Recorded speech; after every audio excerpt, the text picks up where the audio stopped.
Magandang araw mga mag-aaral. Ang ating tatalakayin sa araw na ito ay ang mga unang tao sa Pilipinas. Ayon sa ulat at paniniwala ng maraming mananalaysay at mga sayentipiko, panahon pa lamang ng Pleistocene o panahon ng Yelo ay nagkaroon na ng tao sa kapuluan. May tatlong teorya ang pinagmulan ng mga unang tao sa Pilipinas. Ang teorya ng migrasyon o wave migration theory na binuo ni Henry Otley Beyer. Ang teorya ng core population o core population theory na ibinatay ni F. Landa Honako sa teorya ni Charles Darwin at ang Austronesian theory ni Peter Bellwood. Si Beyer ay isang tanyag na Amerikanong social scientist. Si Honako ay isang Pilipinong antropologo, samantalang si Bellwood ay isang professor ng arkeologo. Teorya ng migrasyon ni Henry Otley Beyer. Ayon kay Beyer, ang unang pangkat na nandayuhan sa Pilipinas ay ang tinawag niyang mga downman o caveman dahil nanirahan ang mga ito sa kuweba. Nakakahawig umano ng mga downman ang mga Javaman, Pekingman, at ang iba pang mga sinuunang tao sa Asia na nabuhay may 250,000 taon na ang nakalilipas.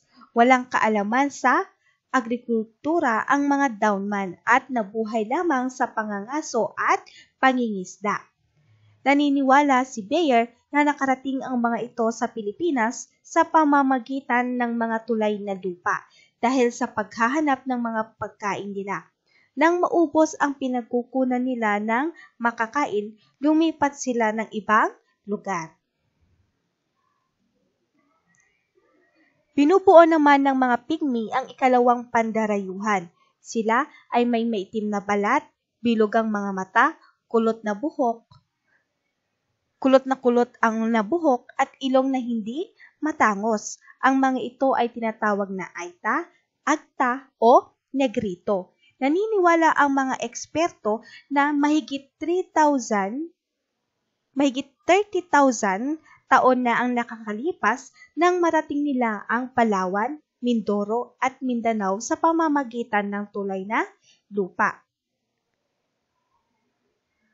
Nabuhay sila sa pangangaso at pangingisda gamit ang sibat at matutulis na bato. Wala silang permanenteng tirahan. Kapag nauubos na ang pagkain sa lugar na kanilang pinagkukunan, ay lumilipat sila sa ibang lugar.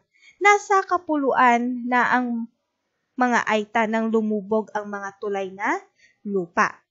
Ang ikatlong pangkat na nandayuhan sa Pilipinas ayon kay Beyer ay ang mga Indones, sapagkat wala ng tulay na lupa noon na narating nila ang kapuluan sakay ang kanilang bangka.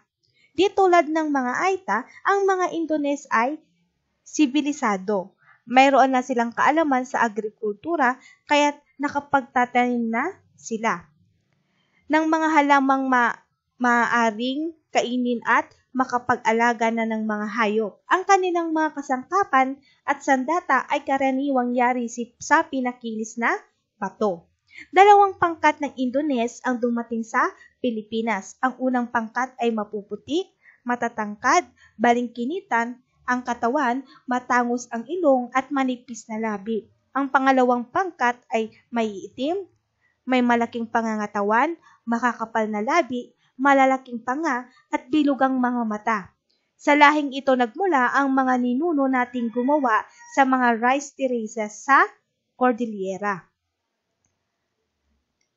Nakarating naman ang mga Malay sa kapuluan sakay ng mga balangay, isang uri ng malaking bangka.